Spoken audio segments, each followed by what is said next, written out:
kali ini ada 150 peserta aksi yang terdiri dari mahasiswa, buruh, pejuang lingkungan, lembaga bantuan hukum, aliansi mahasiswa Papua, dan juga pejuang kesetaraan gender lainnya.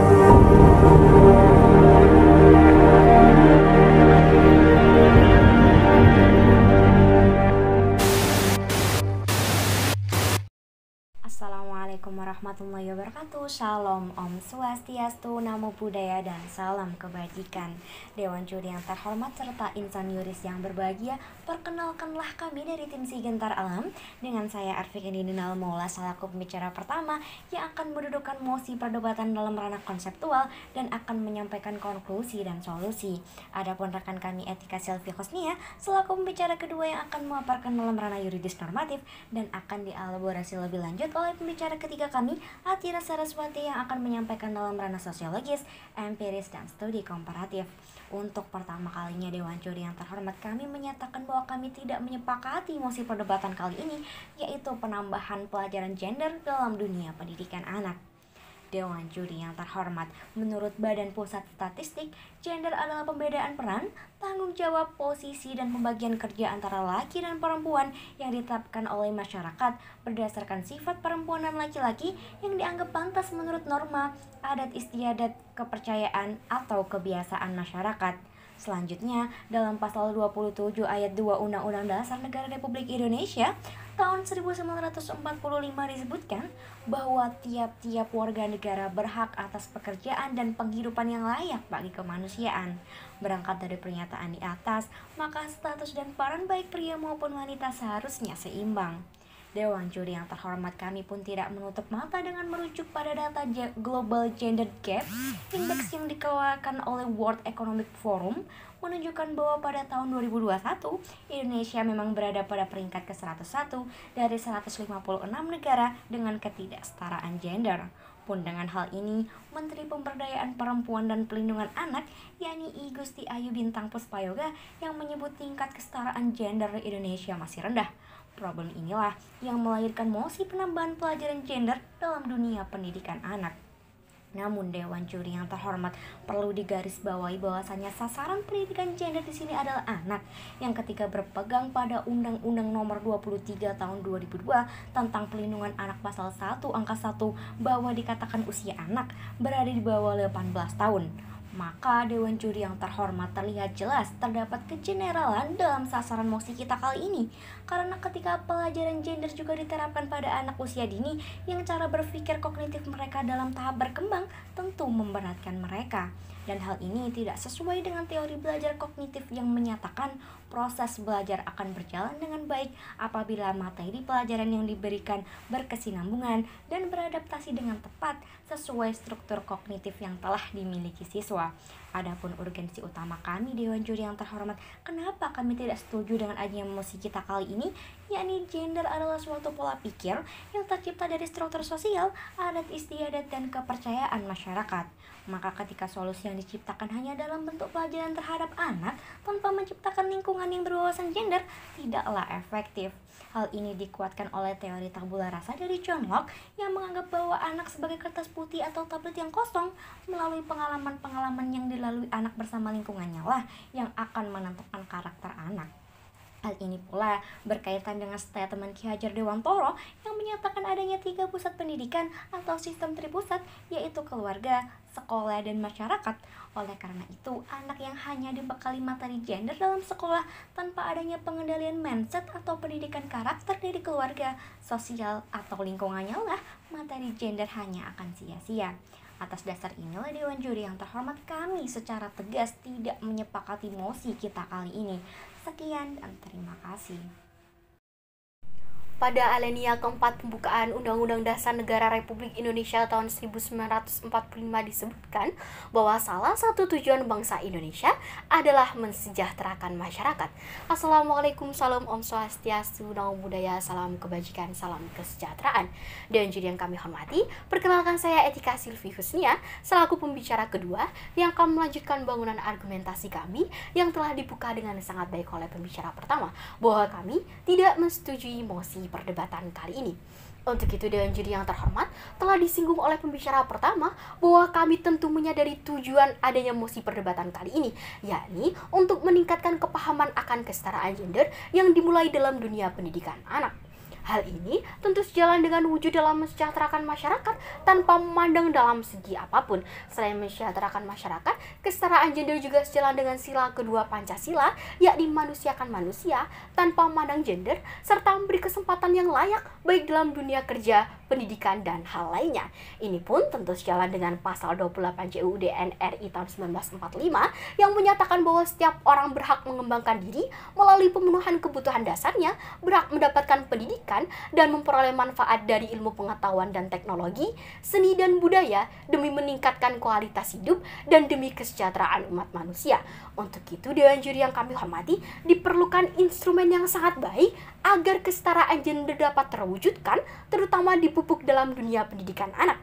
Sehingga kami menggaungkan instrumen yang lebih tepat, yakni penguatan pendidikan karakter yang mana telah disinggung oleh pembicara pertama. Yang ini pun tentu sejalan dengan pasal 3 Undang-Undang Nomor 20 Tahun 2003 tentang Sistem Pendidikan Nasional, yang mana disebutkan bahwa pendidikan nasional berfungsi mengembangkan kemampuan dan membentuk watak serta peradaban bangsa yang bermartabat dalam rangka mencerdaskan kehidupan bangsa, bertujuan untuk berkembangnya potensi peserta didik agar menjadi manusia yang beriman dan bertakwa kepada Tuhan Yang Maha Esa, berakhlak mulia, sehat, berilmu, cakap, kreatif, mandiri, dan menjadi warga negara yang demokratis serta bertanggung jawab.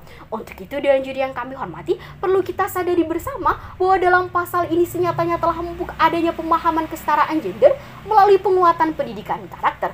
Pun dalam pasal 6 Undang-Undang Sistem Pendidikan Nasional menyatakan bahwa setiap warga negara yang berusia 7 sampai dengan 15 tahun wajib mengikuti pendidikan dasar, yang tentunya kewajiban ini berdampak pada optimalisasi kesetaraan gender. Namun, ketika pelajaran gender diterapkan dalam pendidikan anak yang mana usia wajib belajar, maka pelajaran gender akan terlalu serius sehingga tidak dapat diterima usia wajib belajar dan tidak dapat mengoptimalisasikan tujuan dari pemahaman gender itu sendiri. Karena faktor utama realisasi kesetaraan gender terdapat pada nilai yang diterapkan oleh lingkungan sekitar, baik keluarga ataupun sekolah. Untuk itulah Dewan Juri yang kami hormati, hal ini yang menjadi urgensi kami tidak menyetujui mosi perdebatan kali ini dan memberikan instrumen yang lebih baik, yakni penguatan pendidikan karakter, yang mana hal ini mampu menjangkau seluruh usia anak dengan pemahaman nilai yang baik sebagai penerapan pemahaman kesetaraan gender yang lebih tepat. Hal ini tentu sejalan dengan pasal 4 huruf A Peraturan Presiden Republik Indonesia Nomor 87 Tahun 2017 tentang penguatan pendidikan karakter, yang berbunyi ruang lingkup Peraturan Presiden tentang penguatan pendidikan karakter yang selanjutnya disebut PKK menyebutkan bahwa pelanggaran PKK terdiri dari yang pertama, PKK pada satuan pendidikan jalur pendidikan formal, lalu yang kedua, PKK pada satuan pendidikan jalur pendidikan non formal, dan yang ketiga, PKK pada satuan pendidikan jalur pendidikan informal, yang dengan ini bisa diterapkan pemahaman nilai terhadap kesetaraan gender. Hal ini pun tentu sejalan dengan teori konektivisme yang dicetuskan oleh Edward Lee Thorndike yang merumuskan teori ke dalam 3 hukum dasar, yakni yang pertama, hukum kesiapan. Nyatanya Dewan Juri yang kami hormati, anak belum dikatakan siap dalam menerima pelajaran gender sebagaimana merujuk dalam teori kognitif. Lalu yang kedua, yakni hukum latihan, yang mana nyatanya penambahan pelajaran gender hanya perihal teori, sedangkan hukum latihan di sini adalah penekanan pada suatu nilai sehingga terciptanya hubungan stimulus dan respon yang semakin kuat. Lalu yang ketiga, yakni hukum akibat, yang mana nyatanya penambahan pelajaran akan berakibat sia-sia pada usia anak, yang mana usia ini adalah usia emas dalam belajar, merujuk dalam strategi Kementerian Pendidikan dan Kebudayaan tahun 2020 sampai 2024 halaman ketiga, dan akan berakibat pada pemahaman yang tidak sempurna sehingga menimbulkan salah tangkap. Untuk itu Dewan Juri yang kami hormati, sekali lagi secara tegas kami menyatakan untuk tidak menyetujui mosi perdebatan kali ini, karena mosi ini tidak dapat mengoptimalisasikan dari tujuan mosi itu sendiri. Sekian dan terima kasih. Assalamualaikum warahmatullahi wabarakatuh. Salam sejahtera bagi kita semua. Dewan Juri yang terhormat, perkenankanlah saya Atira Saraswati selaku pembicara ketiga dari tim kontra yang akan melanjutkan bangunan argumentasi yang telah dibangun oleh pembicara pertama dan kedua dalam ranah sosiologis empiris dan studi komparatif. Sekali lagi kami menyatakan dengan tegas bahwa kami tidak menyepakati mosi perdebatan kali ini. Dewan Juri yang terhormat, sebagaimana yang telah disampaikan oleh pembicara pertama dan kedua dari tim kami, bahwa ketidaksepakatan kami bukan berarti kami tidak menyetujui maksud dan tujuan yang ingin dicapai. Namun, perlu kita ketahui bersama bahwa faktor utama dalam ketidaksetaraan gender adalah nilai. Nilai inilah yang menjadi peran penting terhadap pertumbuhan anak dalam memahami kesetaraan gender, baik dari orang tua, guru, dan juga lingkungannya. Bercermin pada teori kepastian hukum oleh Gustav Freyberg bahwa fakta harus dirumuskan dengan cara yang jelas sehingga menghindari kekeliruan dalam pemaknaan. Sebagai suatu konstruksi sosial dan kultural, permasalahan mengenai gender masih mengalami kesimpangsiuran di masyarakat. Tidak sedikit masyarakat yang menyamakan antara gender dan jenis kelamin. Faktanya, Dewan Juri yang terhormat, penelitian yang dilakukan oleh Madeline Shakin terhadap 24 bayi laki-laki dan 24 bayi perempuan ditemukan 75% bayi perempuan dipakaikan aksesoris berwarna merah muda, sedangkan 79% bayi laki-laki dipakaikan aksesoris berwarna biru. Kasus lain ialah banyaknya guru yang mengatakan bahwa wajar anak laki-laki memiliki nilai yang lebih rendah dibandingkan dengan anak perempuan dikarenakan lebih aktif bermain. Selain itu, sikap orang tua yang dominan mengarahkan anak perempuannya untuk mengurusi urusan rumah tangga dibandingkan dengan anak laki-laki menunjukkan kesenjangan gender dalam masyarakat. Hal ini Dewan Juri yang terhormat menjelaskan bahwa pemahaman gender yang baik haruslah diawali dari guru serta orang tua yang mengarahkan dan mendidik anak. Dalam penelitian yang dilakukan oleh Sofiatul dan Lutfia dalam jurnal Tufuli dengan judul Urgensi Pendidikan Jenis Kelamin dan Gender bagi Anak Usia Dini dijelaskan bahwasanya pendidik dapat memberikan pemahaman gender melalui kegiatan yang interaktif dan menghibur dan bukan yang monoton. Dalam ruang publiknya, Kemendikbudristek menyampaikan program pembinaan implementasi kurikulum, di mana dalam tatanan praktik di sekolah diperlukan pembinaan agar tidak terjadi bias gender, seperti penggunaan simbol-simbol dan gambar ilustrasi yang tidak menunjukkan diskriminasi gender. Berdasarkan data Global Gender Gap Index yang dikeluarkan oleh World Economic Forum, pada tahun 2019, Indonesia berada pada peringkat 85 dari 153 negara tentang kesetaraan gender. Kemudian, pada tahun 2021, turun ke peringkat 101 dari 156 negara. Sementara Islandia menempati posisi pertama dengan angka 0,892 dengan angka 1 menunjukkan kesetaraan gender yang sempurna. Hal ini tentulah menyadarkan kita bahwa diperlukan tindakan yang efisien untuk mengatasi kesenjangan gender di Indonesia. Cross National Surveys mengemukakan bahwa telah ditemukan gender gap di seluruh dunia disebabkan oleh faktor biologis dan faktor sosial. Hal ini memperkuat argumentasi kami bahwa pemahaman gender harus dilakukan melalui pembentukan karakter dan pola pikir anak oleh guru dan juga orang tua. Yang mana hal ini sejalan dengan teori efektivitas hukum oleh Lawrence M. Friedman yang mengemukakan bahwa berhasil atau tidaknya hukum tergantung dari 3 hal. Yang pertama, struktur hukum, yang kedua, substansi hukum, dan yang ketiga, budaya hukum. Dan dengan mengacu pada pasal 1 angka 12 Undang-Undang Nomor 35 Tahun 2014 tentang perubahan Undang-Undang Nomor 23 Tahun 2002 tentang perlindungan hak anak, bahwasanya hak anak adalah bagian dari hak asasi manusia yang wajib dijamin, dilindungi, dan dipenuhi oleh orang tua, keluarga, masyarakat, negara, pemerintah, dan juga pemerintah daerah. Sebagai perbandingan, Dewan Juri yang terhormat menanggapi tidak adanya pendekatan yang sensitif terhadap gender dalam metodologi pembelajaran di Afrika, Forum for African Women Educationalists mengembangkan gender responsive pedagogy pada tahun 2005. Hal ini kemudian disebarluaskan kepada 13 negara lainnya. Model ini melatih guru untuk lebih menyadari hal-hal terkait gender dan memberikan mereka pemahaman tentang gender yang lebih baik.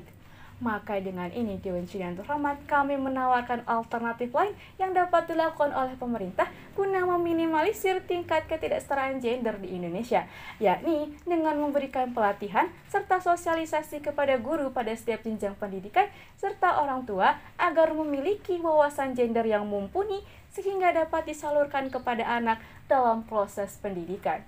Sekian dan terima kasih. Dewan Juri yang terhormat, sampailah kita di akhir perdebatan yang mana pembicara 1, 2, dan 3 kami telah menyampaikan dalam ranah filosofis, yuridis, dan sosiologis. Melalui teori belajar behavioristik dari Judge dan Berliner yang kami gunakan sebagai pisau analisis, di mana teori ini berorientasi pada hasil yang dapat diukur dan diamati dengan didasarkan pada perilaku yang tampak, maka dengan berpegang pada teori ini, para pendidik tidak akan banyak memberikan ceramah, namun cukup memberikan instruksi secara singkat yang diikuti dengan pemberian contoh melalui simulasi atau dari pendidik kita sendiri. Teori ini sejalan dengan solusi yang sedari tadi kami singgung Dewan Juri yang terhormat, yakni dengan memberikan pelatihan kepada setiap jenjang pendidik dengan memasukkan kategori kesetaraan gender dalam olah PKK atau penguatan pendidikan karakter. Hal ini dikuatkan dengan pasal 4 huruf A Peraturan Presiden Republik Indonesia Nomor 87 Tahun 2017 tentang penguatan pendidikan karakter sebagaimana yang telah dipaparkan oleh pembicara kedua kami. Lebih lanjut, Dewan Juri yang terhormat, para pendidik yang telah matang berwawasan gender melakukan penerapan gender di setiap pelajaran yang diajarnya, bukan fokus menjadikan materi gender tersendiri. Sebagaimana contoh penerapannya, Dewan Juri yang terhormat, guru agama yang menjelaskan dalam agama status lelaki dan perempuan sama, guru bahasa yang meniadakan bahasa sekisme, seperti kalimat ibu sedang memasak di dapur dan ayah sedang bekerja di kantor, kemudian guru yang tidak lagi berpandangan bahwa anak perempuan harus duduk dengan sopan, sedang anak lelaki yang tidak melakukannya dianggap aktif dan dinormalisasikan. Dengan ini, Dewan Juri yang terhormat, kami tetap berada dalam pendirian kami, yakni kami tidak menyepakati mosi perdebatan kita kali ini. Ke Palembang cari pempek enak, pulangnya bungkus sisa seadanya. Penerapan pelajaran gender terhadap anak kurang kondusif dengan permasalahan yang sebenarnya.